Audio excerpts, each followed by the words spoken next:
Nang berbahari tiyaw dengan ngaru de pagar do hadi matu na le no kamata ni de lama ko mesti kana lawi no ayo kana lang ma yang ngang de bitre ma yang ngang de oh laurani ai ki mark se khajaba yango khoi na chikpa de ki khuga se pom do khayaba invitation sum time pass or na bai na ko ga hapa video dum ichara ke site se da ne cinema mang ne ji yam unique oye ma gi strap ka se yong pu ba ya de ko aduna ek ti happy dre hoi golden gi pu kham laga adum yam tuition se hore nunu na son da pare angang gi je di yam na hai ba hai tare ko aduna ai ha hai ta ba do mangu da help over gi help over gi ai school la ko ya dia kham ni mo ya je je Hi guys, welcome back to my channel. Ado mapan dagi di number se khonse yam ising chingbai ko ma khonse yam na kalle ba do na ai manung da namura sira khala ba do amuk su mam ba ko ado na yam lang so si da dum incho ma cha ma nim na hawe na taw bane do ai hojik ai husband ga angang gi tiffin kai sem jarurage aduga video se sumaina mathang entire day gi vlog se sum namjarage ado kai to ba mayam himinarsi first thing first ai ahan ba mapa machagi mogi tiffin se hana lotion bire room ama thobi tawbire aduka angang ke na kari no haibada watermelon macha maga kaaga cha hinjang ek thongbadi puba yade ba ko aduna ek ti happy dre alu angobaga watermelon ge apple ga sumaina tawraga pudoine aduidi ahum su thoe aduga 3 times sum chaye ba ko moise aduna sumai tawrani 2 hours later angang mo laurani ai ki mark se khajaba yango Amazon tagi order tawbane ba sumai tawraga sumai tawra ba uga kamai no sumai tawraga sumai ta phajal do ya phajalaga sumai na so ore loine su cover ore loine su cover ore ni dana aduga fashion su ore aina Amazon de order tawbane pai phong ga mong cha de da to shulage thenge cha nu pi na muk lai compound da ngai le ramani document to tha bani si document sungai na phajal ani tuna ko phajal la se ka tai up to rani duka sungai to de we phai ba na le jese na hata na ba ma samar ma dam di angang la tho lo shin na de gi papan da ja tho lo shin na di so no ko ta se lu no nga ya free way ba tha ba la ni tha ba la ka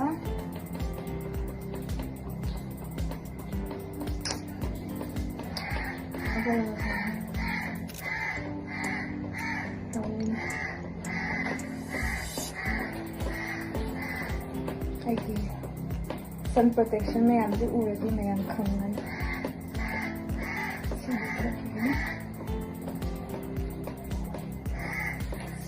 चलनी देखी वॉफ मुँह पे ने वाय मखादा वैना सुम थम्मगा को project से फजना तवरगे नै से हिपगा तवरामिने यम मयाम चाइबा सिना इन तंग लेने बा आई वना स्कूल से काबा दुमाइना फील तवे आई दुम आई वना प्रोजेक्ट से तंग लेरे पि디 अखोय वर्ल्ड से मथंग मंग मखा ओंदोप दुमाइना फील तवरे बो जे आई ले फील से करिनो तवसे ग्यामेन ताजे सियाना लोय थोका अते ते my English subject Hindi subject Sule Hindi से माय याम तन सब्जेक्ट नि तो हिंदी मलय तवदोनि से म्याम से दो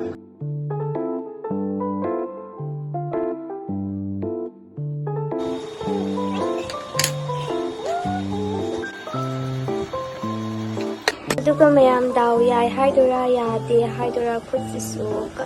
खोइना चिकपदगी खुगसे पोम धोखयाबा येगो मैम खुखो पोन चिकपना स्वाइसिदा चिकपनेबा आइगी कइनो रिंग फिंगर दको रिंग फिंगर चिकपसिना स्वाइ मया सिदा लोइना पोम धोरकपा हाइतारे अदो खुदसिसु स्वाइना कन्ना चिसना पाइबा यादरे सिसु कइनो सिसु ꯗꯥꯎ ꯌꯥꯕ ꯍꯥꯏꯗꯣꯏꯔꯥ ꯌꯥꯗꯦ ꯍꯥꯏꯗꯣꯏꯔꯥ ꯅꯪ ꯊꯨꯝ ꯁꯦꯟꯗꯤ ꯌꯥꯝꯅ ꯄꯥꯏꯒꯟꯗꯣꯔꯤꯗꯤ ꯍꯥꯏꯀꯣ ꯈꯣꯏ ꯆꯤꯛꯂꯗꯤ ꯈꯪꯗꯦ ꯅꯥꯈ꯭ꯔꯦ ꯁꯤꯒ ꯅꯥꯈ꯭ꯔꯦ ꯁꯨꯅꯨ ꯇꯩꯁꯜꯂꯤꯅꯦ ꯃꯌꯥꯝ ꯇ꯭ꯌꯨꯁꯟꯁꯨ ꯍꯧꯔꯅꯤ ꯑꯉꯥꯡꯒꯤ ꯇ꯭ꯌꯨꯁꯟꯁꯨ ꯁꯨꯝ ꯇꯥꯏꯝ ꯄꯥꯁ ꯑꯣꯏꯅꯕ ꯍꯥꯏꯅꯀꯣ ꯇ꯭ꯌꯨꯁꯟꯁꯨ ꯇꯥꯛꯏꯕꯀꯣ ꯑꯗꯨꯅ ꯉꯁꯤꯗꯒꯤ ꯇ꯭ꯌꯨꯁꯟꯁꯨ ꯍꯧꯔꯅꯤ ꯂꯣꯛꯁꯨ ꯈꯔ ꯊꯨꯡꯉꯤ ꯑꯗꯣ ꯑꯩꯅ ꯇꯥꯏꯝꯁꯦ ꯋꯦꯁ ꯇꯧꯅꯤꯡꯗꯅ ꯁꯨꯝ ꯑꯩꯈꯣꯏ ꯅꯨꯅꯨ ꯇꯥꯛꯄ ꯃꯇꯝꯗ ꯃꯥ ꯑꯗꯨꯝ ꯇꯥꯛꯄꯤꯔꯗꯤ ꯍꯣꯏ ꯑꯩꯈꯣꯏ ꯅꯨꯅꯨ ꯇꯥꯛꯄ ꯃꯇꯝꯗ ꯃꯥ ꯁꯨꯝ ꯇꯥꯛꯄꯤꯕ ꯍꯥꯏꯗꯣ ꯑꯗꯣ ꯊꯣꯡꯅ ꯃꯕꯥꯅꯤ ꯂꯥꯏꯔꯤꯛ ꯄꯥꯃꯤꯟꯅꯔꯗꯤ ꯀꯥꯟꯅꯕ ꯍꯦꯜꯂꯦꯗꯅ ꯑꯗꯨꯒꯤ ꯈꯜꯂꯒ ꯇ꯭ꯌꯨꯁꯟꯁꯦ ꯍꯧꯔꯅꯤ ꯉꯁꯤꯗꯒꯤ ꯀꯃꯥꯏꯅ ꯇꯧꯕ ꯌꯦꯡꯁꯤ ꯈꯨꯠꯁꯤ ꯌꯦꯡꯉꯣ ꯑꯁ ꯐꯤꯕꯝ ꯆꯥꯗ꯭ꯔꯦꯕ ꯄꯥꯏꯕ ꯉꯝꯗ꯭ꯔꯦ ꯏꯁꯤꯡꯗꯐꯥꯎ ꯊꯦꯡꯗ꯭ꯔꯕꯅꯦꯀꯣ ꯑꯗꯨꯒ ꯁꯨꯅꯨ ꯑꯌꯨꯛꯇ ꯇꯧꯈꯤꯕ ꯊꯧꯗꯣꯛꯅꯦꯕ ꯑꯗꯣ ꯑꯌꯨꯛꯇ ꯇꯩꯈꯤꯕꯗꯒꯤ ꯍꯧꯖꯤꯛꯐꯥꯎ ꯀꯩꯝ ꯇꯩꯗꯦ ꯀꯩꯝ ꯄꯥꯏꯗꯦ ꯃꯐꯝꯁꯦ ꯁꯨꯃꯥꯏꯅ ꯁ꯭ꯀꯨꯇꯤ ꯒꯥꯔꯤ ꯃꯆꯥ ꯊꯧꯕ ꯀꯌꯥꯝ ꯋꯥꯅ ꯊꯧꯋꯦ ꯉꯝꯗꯤ ꯉꯝꯗ꯭ꯔꯕ ꯎꯄꯥꯏ ꯂꯩꯇ ꯁꯨꯃꯥꯏꯅ ꯂꯩꯔꯦ ꯊꯨꯅ ꯐꯔꯗꯤ ꯐꯔꯤ ꯑꯗꯨ ꯃꯌꯥꯝ ꯌꯦꯡꯃꯤꯟꯅꯔꯁꯤ ꯃꯊꯪ ꯉꯁꯤ ꯀꯔꯤ ꯇꯧꯕ ꯍꯥꯏꯅ ꯚꯤꯗꯤꯑꯣꯁꯨ ꯄꯦꯟꯗꯤꯡ 2 ꯂꯩꯔꯤ ꯄꯦꯜꯂꯕꯅꯤ ꯑꯗꯣ ꯃꯌꯥꯝ ꯇ꯭ꯌꯨꯁꯟꯁꯦ ꯍꯧꯔꯦ ꯅꯨꯅꯨꯅ ꯁꯣꯝꯗ ꯄꯥꯔꯦ ꯑꯗꯨꯒ ꯁꯣꯝꯗꯅ ꯑꯉꯥꯡ ꯑꯃꯗꯣ ꯄꯥꯅ ꯂꯩꯔꯦꯕꯀꯣ ꯁꯨꯃꯥꯏꯅ ꯃꯣꯏ ꯑꯅꯤꯁꯦ ꯄꯥꯃꯤꯟꯅꯔꯅ ꯑꯗꯨꯝ ꯅꯨꯡꯉꯥꯏꯅ ꯇ꯭ꯌꯨꯁꯟ ꯇꯧꯔꯦ ꯑꯗꯨꯒ ꯑꯩꯈꯣꯏ ꯆꯦꯆꯦ ꯍꯣꯏꯗꯁꯨ ꯆꯠꯂꯨꯔꯦ ꯆꯦꯆꯦ ꯍꯣꯏꯗ ꯍꯣꯝꯋꯥꯔꯛ ꯄ꯭ꯔꯣꯖꯦꯛ ꯃꯌꯥꯝ ꯇꯧꯕꯒꯤ ꯑꯗꯨꯒ ꯆꯥꯛꯁꯨ ꯄꯨꯕꯤꯔꯛꯑꯦ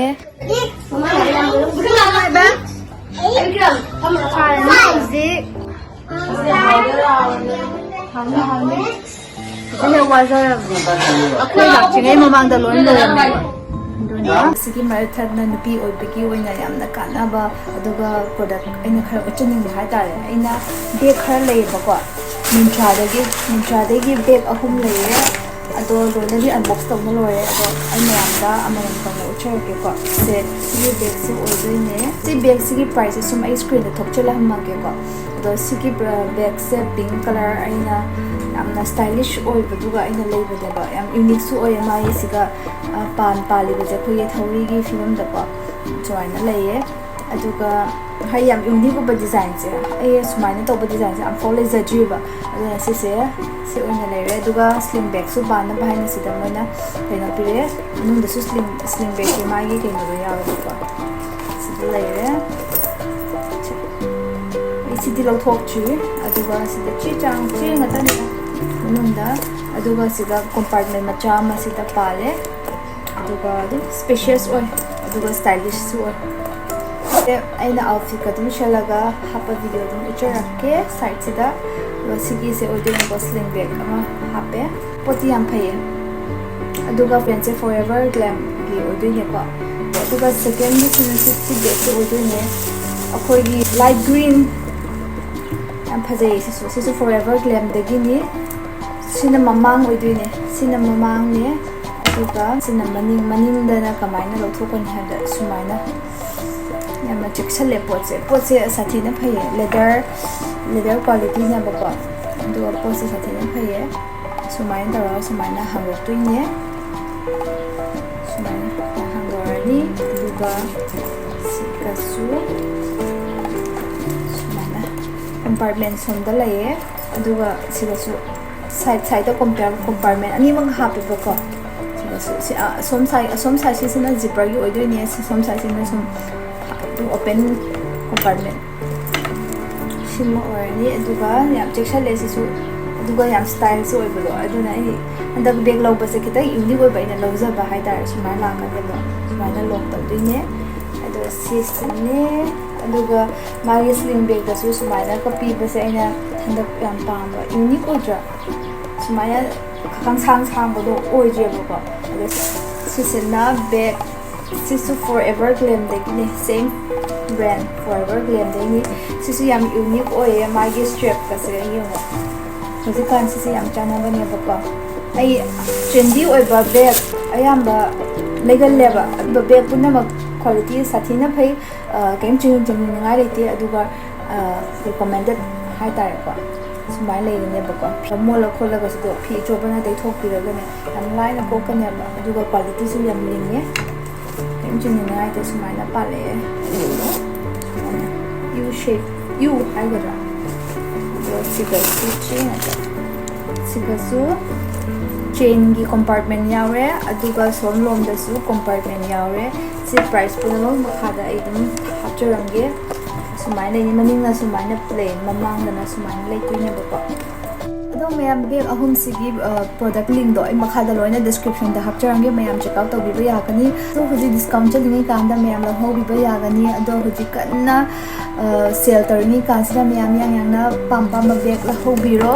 aduga product ki magi quality di chinnaninga lete highly recommended ngaktane aduni mayam ni nam na mai dra cha o se lili ki senangi se lili se senangi se lili sigi numisida chichela mathen mayam chu yam dore ma top ta honar jari ngatane uti dagi khajing thong bane aduge ngau thong dagi amet padagi momong mayam dish se jena matom to honar ga tawna lerame ado khoini yobaga chak se chaba matam oisalla bako ado yamna su nunga je su wadi waram mani aduga ai se chiche oida project to bachat bane ba angangi jeri yamna hai ba hai tare ko aduna ai ha haita bado mango da help obangi help obangi dana ai de ke sik kali komi ke sengjeng ki buka mai dra hoi golden ki bukham daga golden ki bukham da ibani ki thibira hai ai lupa da chake akhoi lupa da chake amana lupa amana golden hai do soi da bi da ba angang ani na si kanna sanari si ne lupa ta ko ki ro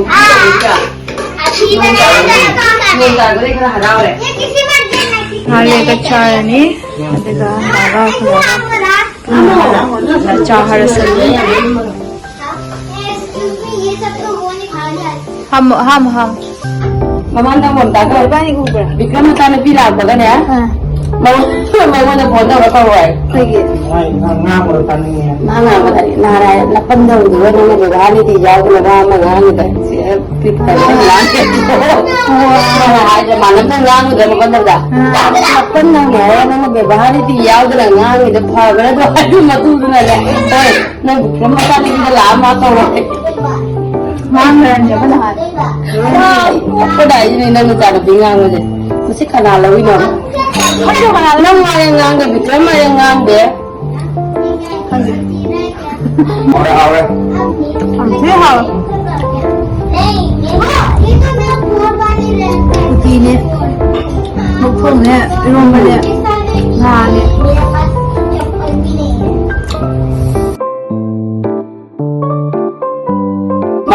marah ni vitamin mai muka budi resipi jo apa kan oh ni cara ni na oh kan sana deh pak ni na ba juga ya au hao cái đi làm gì awai bhaji hao hao rồi ăn lâu rồi là đó đấy đúng rồi chúng tàu cái tàu sẽ có cả máy tàu mày bây khăn đi nè ai skulle det la på det vet kan du må jag den göra det khăn đi nè nu kiwa nói là người đi gì vậy nó xin nó trả project tawi project angang gi project na wari angang na lai tamje khoi na lai tamme KV da changba sing KV da changba ma pa nati loi na khamang mani ko sige awa ba se angang sing na lai pa ba ko dre ba ko ahan sing na loi na mo gi homework se taw biraga mo na copy paste taw ni masa hi books ta ado main wari se mama pa ne ba wari se to ne पाइलेटे खरनी के समाना project से होनरगा चारगा मसा मसाना होना जबा है तो ओय पता है चेना कना तबेरी हिंदी तो आई दो हेबा वाट को अदुदा हिंदी हिंदी तो हेबा अदुगी हिंदी से चेदा तो हल्ले आइना मो यम योरगा नोटबुक ता कॉपी पेस्ट तो हंदनी चानुपिदा अदुनी मैम नोंसो नोंची मंग पकी वेदर से नुंगाई एक थारी अदुना weather di dum nungai bahai badani mayam video se swasi da loshin jarage mayam nungai bi batar di like share and subscribe to bi mo aduga mathangi vlog ta yang na thingna minarasi bye bye